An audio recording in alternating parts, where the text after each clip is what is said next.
I'm sorry about that, Trek Nation. What's up? What's up? What's up, Trek Nation? Hopefully, you guys see what just occurred where I just messed up and I had to start again on this one. So, hopefully, I did not lose anyone. But today, we are going to discuss season 3, episode 13, the season finale of Star Trek Discovery, season 3. That Hope Is You, part 2. And I was going to do a regular video, but I have been so wrapped up in the news, I could not tear myself away from what was going on in the United States. And this is such a welcome respite from all of the chaos. And that's all I'm going to say about that. Yeah, it's been quite a week, right? But we did get the season finale of Star Trek Discovery, and let me tell you, there's a lot that I like about the season finale. There are a couple of things that I was still had some lingering disappointment about, but we'll get into that, right? So we're going to begin by going back to the Varuban Nebula, where Dr. Culber and Osyraa and Gray are trying to figure out if this ship is going to hold up, if what is going on with the ship, and how long do they have before things start to fall apart in the Varuban Nebula, even without the even besides the fact that they still are suffering from the radiation poisoning. Now we've got this situation where this ship, this whole hollow experience is about to collapse. So come on, we need to call to stop being scared and go ahead and stop the program, right? One of the things that we find out about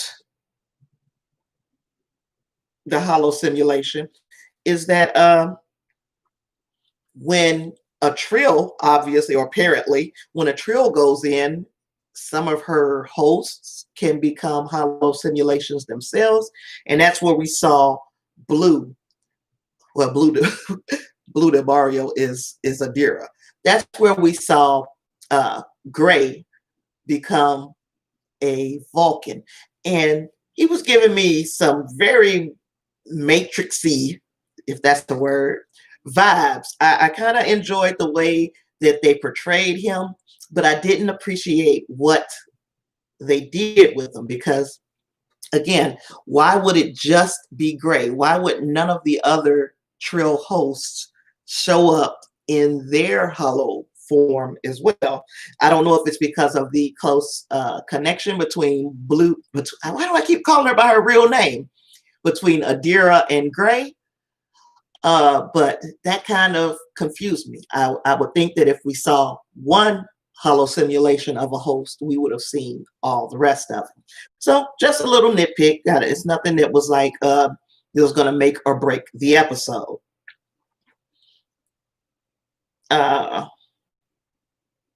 We also went back to Starfleet headquarters, and that's where we see Culber trying to plead his case with Admiral Vance, and Admiral Vance was having none of it. He's like, Burnham made the right decision. So I can already tell that we are setting up an intense amount of tension between Michael Burnham and Stamets for next season. But so he gets yanked away, and we really don't see Stamets again until the end of the episode. So I guess that conversation was just to pretty much get him out of the way. Now we also got to see all of the other ships start to jump in on the action as Osyraa was attacking using the Discovery. So now all of the other ships have to fire on Discovery, and that was a pretty good looking sequence. I enjoyed seeing the little bit of action that we got out of the other starships, particularly Voyager and the USS Song.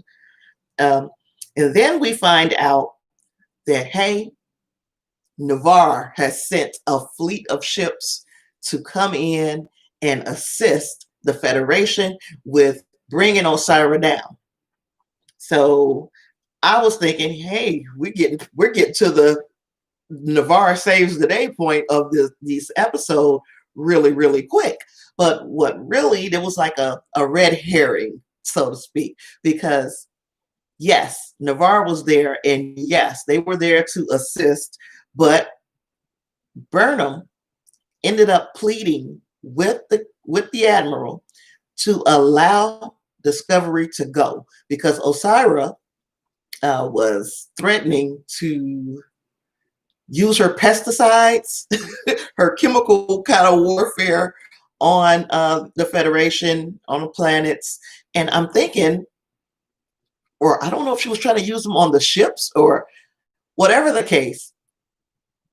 I don't know how she was going to get these pesticides or this chemical weapon into these ships because all of the ships are like, there's nothing that could come in. No atmosphere from outside could come in. So I'm wondering how she was expected to make good on this threat. Confused me. I did it, but that's okay. I'm still, even though things were not as logical as I would have liked to have seen them, I continued to be on board with what was going on.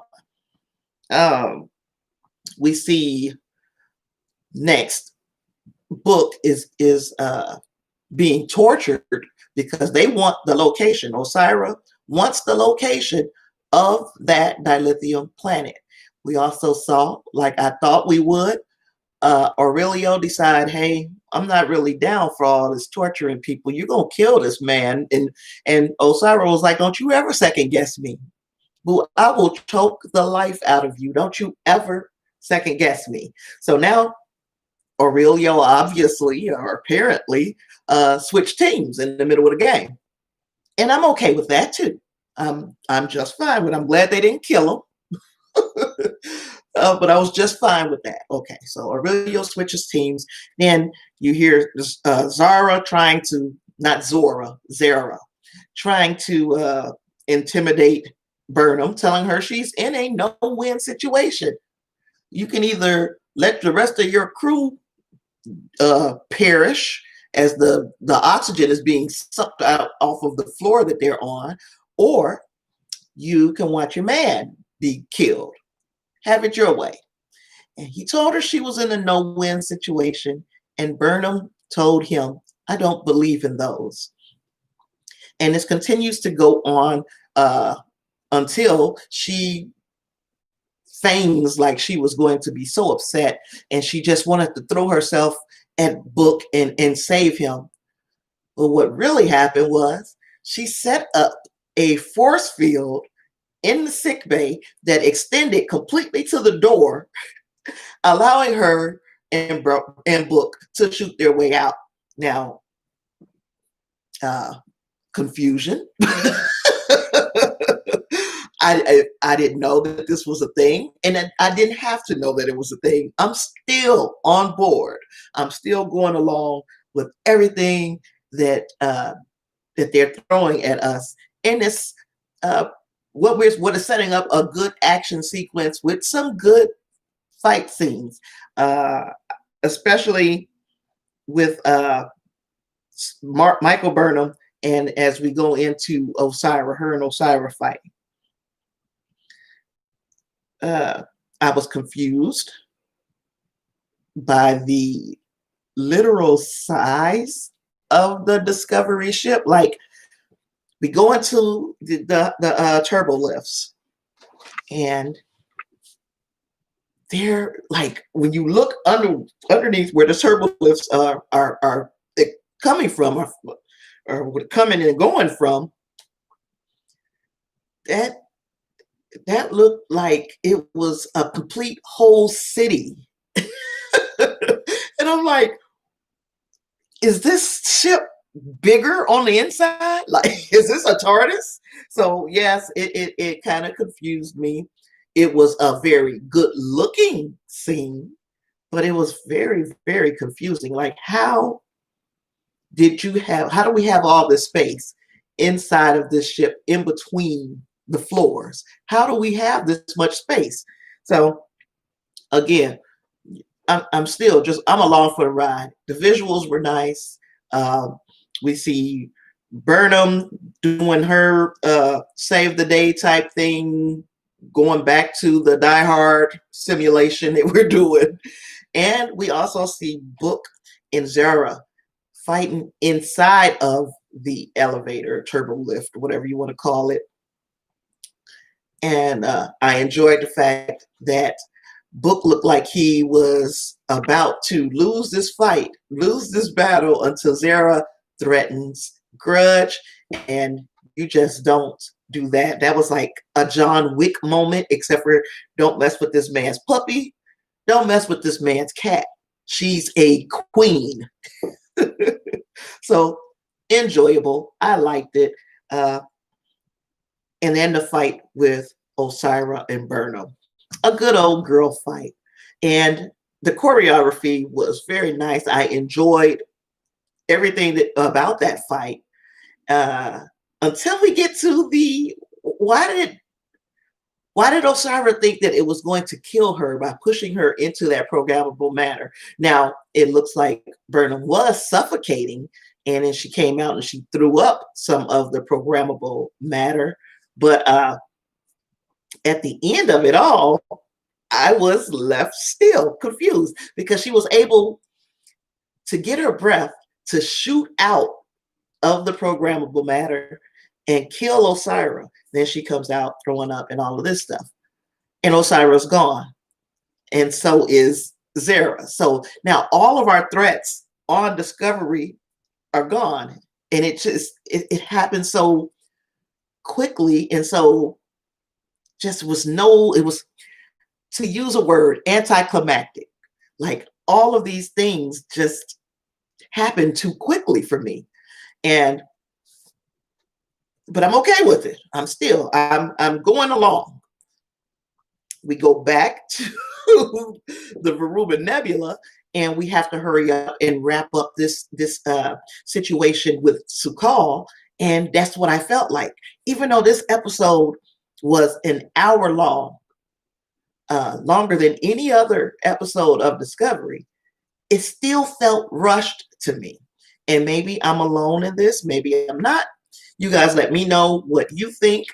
Hey, Reinhardt68, how's it going? So you guys let me know what you thought about the pace. A lot happened. I felt like the story was rushed, but not the good. Glad to hear it. But I felt like the story was rushed, but I didn't feel like the action or what was going on in the episode was rushed. They had to close these things out, and it kind of closed out messy to me. That's just me. I still enjoyed the episode. I also I enjoyed the fact that we got a little bit more of Owo, even though again we're going to throw in this piece of information, this plot device. Hey, I can hold my breath for 10 minutes. Something about that just felt forced, that we found out this piece of information and then we see her being the last one standing and being saved by the dots, by the Zora, the sphere data. And we were acting as if the sphere data robot was literally dying. I mean, yes, the robot went into the nacelle, and the magnetic field kind of interfered with their circuits or whatever. But this is the same way Zora got into this dot machine. She could have gotten into another one. Or am I wrong here? Let me know what you think. Let's see. The fact that Book is somehow connected, or he could somehow communicate with the spores in order to be the navigator for discovery. That was another thing. Now, they gave a decent explanation for why he would be able to do that, but how would he know what he had to do to make the jump? It was like there was no explanation like you have to think really hard or anything like that.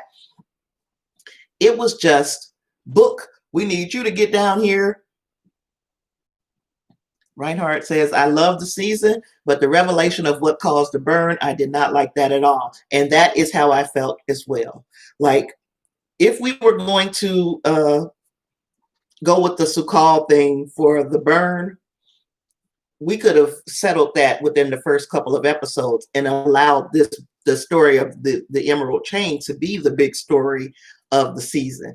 But instead, we chased after the burn for an entire season, and possibly that was what they wanted with us. They wanted to throw us off of what the big story was going to be. And the big story, of course, was it ended up being a more of a major thing with Osyraa and the Emerald Chain. So I felt a little let down by the cause of the burn, and the amount of time that we spent thinking about what caused the burn, when it was going to be this child having, I guess the worst pain that you could actually imagine as a child, losing your mother. But I didn't feel the pain that I should have. I'm a person, I lost my mother when I was 12 years old. So I would have thought that would have evoked a little bit more emotion out of me, but it didn't. And it didn't because I was not connected to the character of Sukal. He was thrust upon us, and it's kind of like they were trying to force us to have this connection with him and to be emotionally attached to him. And we did not have enough time to build up that kind of relationship with Sukal so much that we cared a lot. And that was unfortunate because the character itself wasn't a bad idea. It was just, this was not the way to endear us to Sukal. Also, how many people were surprised that Saru left Discovery? I was. I know that was a shock. I never expected him to be the one to leave Discovery. In fact, if you remember earlier in the season, before Unification Part 3, I thought it would be Burnham who would leave. I did feel like Burnham was on a redemption arc, and that she was what I thought would be first officer again, but surprise, surprise. And let me know if you're here and you're listening. Let me know how you felt about the reveal of Burnham accepting the captain's chair. And how funny was it that as soon as Burnham walked on the bridge, Tilly just relinquished all control over to her. Tilly was supposed to be the first officer. She just abandoned that post and said, no, you give the orders. So, I guess it was a situation where they wanted us to realize that Tilly would have been okay with Burnham taking command, and the rest of the crew were awaiting her orders. So they would have been okay with her taking command. It was just, we were the ones who were kind of in the dark. And I knew from the beginning, and from the beginning, I mean from the beginning of Discovery, that we would be following Michael Burnham's journey from the first officer of the Shin, and I can never say the name of that ship, but you guys know what I'm talking about. Shinjo. From the first officer of that ship to being a captain herself. But honestly, with everything that was going on in this season, I actually forgot about that. I forgot that that was the journey that we were supposed to be going on from the beginning. Uh, and okay, that was good that they kind of threw us for a loop and put us in the position that we have been moving. Oh, hi, Jose. Say hi. I've been loving your videos and viewpoints. Saru, that didn't make sense to me. I feel like they kind of foreshadowed that with his reactions to other Kelpians in the future. That did make sense to you. Okay. I mean, and I kind of can see where you're saying, Jose, because he was kind of floored at the fact that they had become a warp capable ship civilization, and also that they had become part of the Federation. And I can see him being curious as to how his people uh, grew during his time away, because he'd been away for a long time. It just threw me off. Yeah, they foreshadowed it, but I never assumed that he would leave. I just never thought he would leave. I thought that he would bring Sukal on the ship with him, and then maybe they would take him to Kaminar. But I didn't think that Saru would stay on Kaminar. Now we do know, or we have heard rumor, that Doug Jones shaved his head again for season 4 of Discovery. So Saru is still around, and I now that makes me more interested to see what happens with him next. What is his next role? Because I saw him having the acumen to be like an admiral or an ambassador, and I'm wondering if that's going to be the kind of role that he takes in season 4. Reinhardt 68 says, I love Michael finally being made captain because we knew this was always going to happen. But sometimes it's like they took the long road to get there, and which was annoying at times.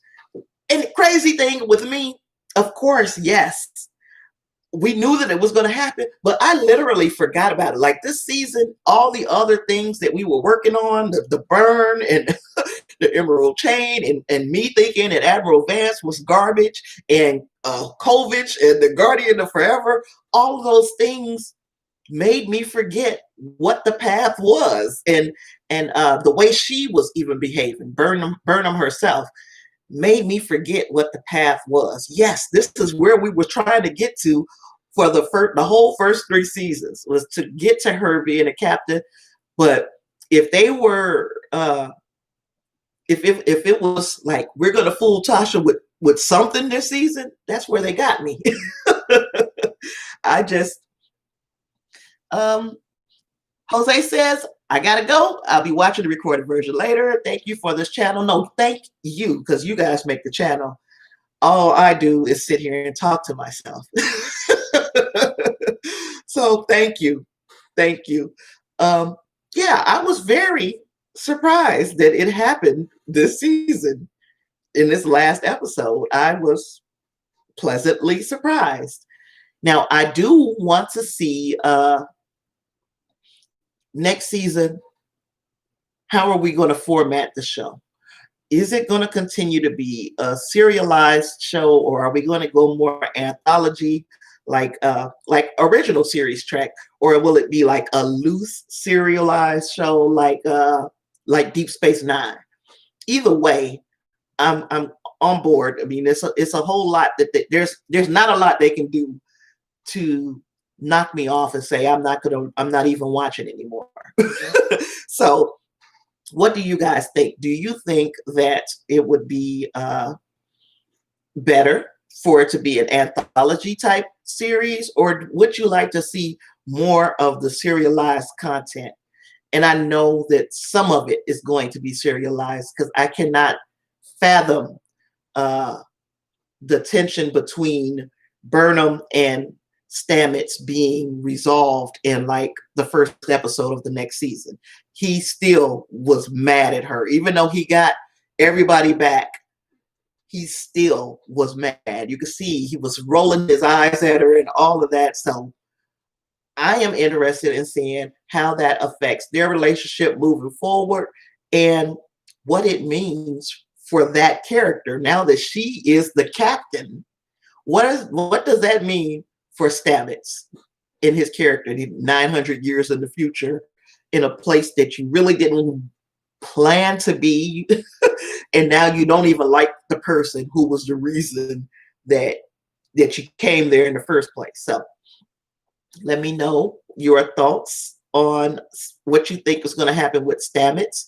And then Culber is saying that he's going to go to work on finding a way to make sure the entire crew can see Gray. And that's a big question. Like how he's a part of their hosts. He is not like I mean, there's nothing that says that he's like a ghost or so. How is Culber going to make him visible to the entire crew? Those were my questions. These are things that I have I guess stuff to think about until next season, huh? As long as they continue to have things like this, I can continue to obsess over Star Trek Discovery.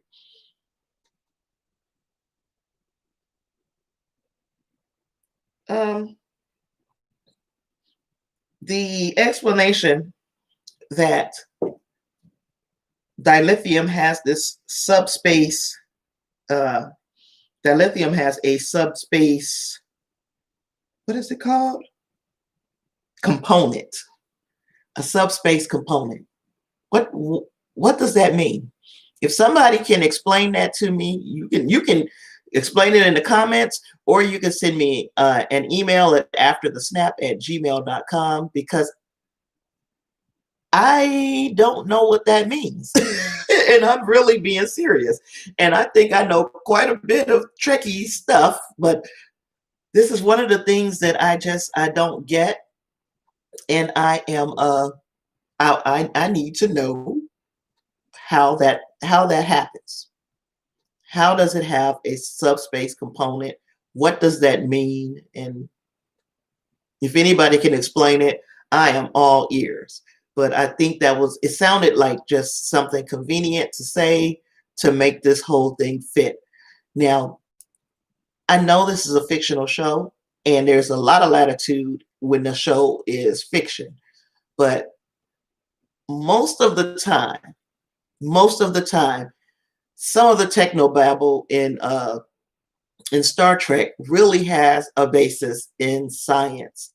And this is one of those things that I just don't see what the scientific basis is for a subspace component to dilithium. And if you have an answer, I would love to hear it. So I'm trying to see if there's anything else in my notes that I needed to cover. Yeah, there was not a lot else, a lot more. And I did want to sit here and Tasha, I know you did not miss Stamets giving Burnham the side eye. No, he was side eyeing. That was like hard side eye.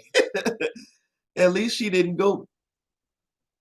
At least she didn't go back and save them. Yeah, I mean, she did, right? So I can't understand why he's still upset. Everybody, he got everybody back. I guess I'd be pissed off too if you sent me out of an airlock, though.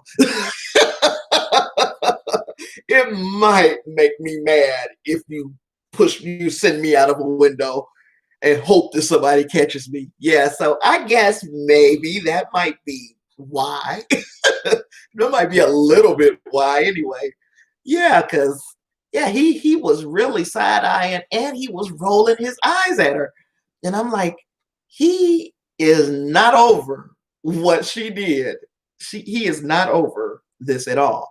She came walking in and smiling at him, and he stopped, like his whole face changed when he looked at her. So yes, it is going to be some kind of beef between Stamets and Burnham, especially now that he is taking orders directly from Burnham. Burnham's the boss now. Oh my goodness. So that is going to be something to watch. The great thing is going to be something to watch. What happens with Saru is going to be something to keep an eye on. And we know we're going to get Kovic back next season, and we're going to get Vance back next season. So maybe we'll find out what's up with them. I honestly thought Vance was a piece of crap. But then I started thinking about it, even though I know that the writers kind of led us to think or to suspect Admiral Vance. But then I also think about like where we are right now today in the world. I'm suspiciously looking at people who come in my store without a mask on. I'm saying my store. I work in customer service, and when people come in without a mask on, I'm side eyeing and I'm looking at them suspiciously. That has become our nature in the era that we're living in, is to suspect everybody, not of something nefarious, but I guess it would be nefarious if you brought your ass in the store that I work in and gave me COVID. That would be nefarious, and I should be side-eyeing you. But I guess because, my nature now is to suspect people. And if you standing out just a little too much, I suspect you.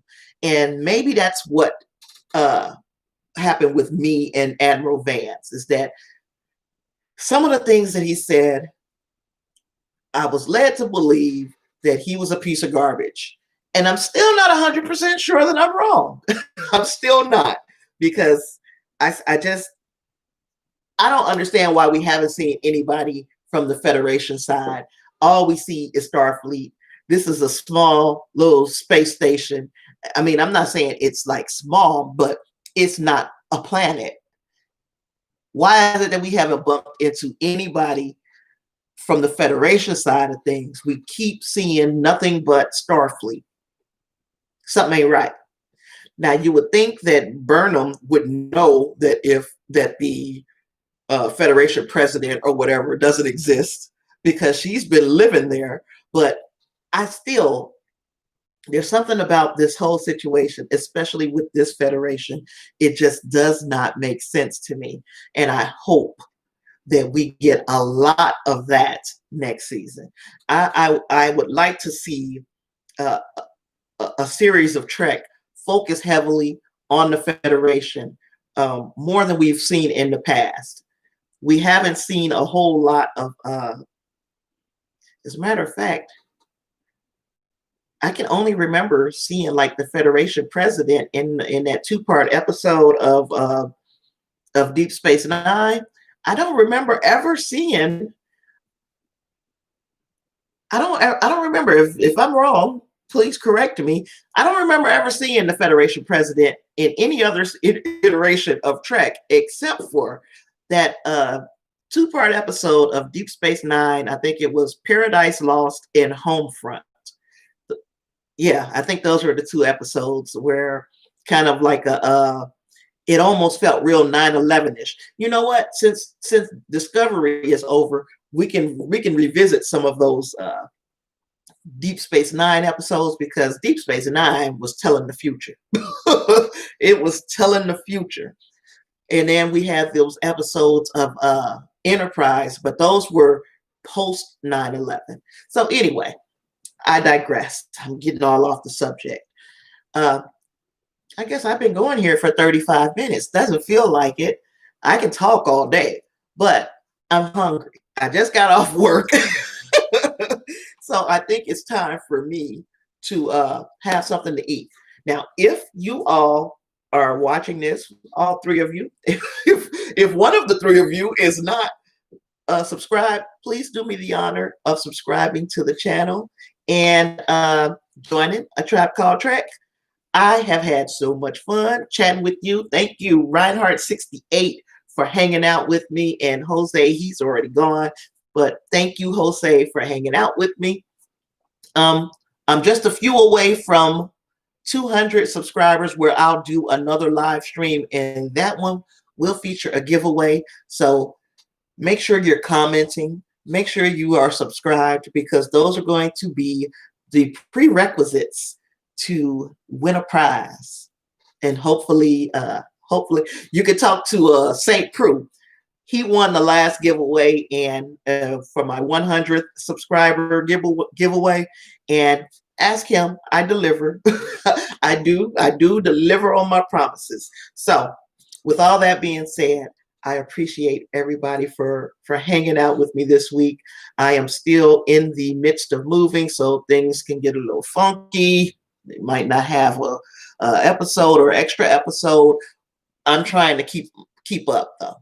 And then if another crazy event happens in the United States, expect for me to be late, because I get transfixed on the news, and here we are, a day late, dollar short.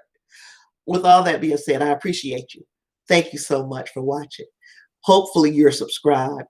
And as always, I want you to live long and prosper.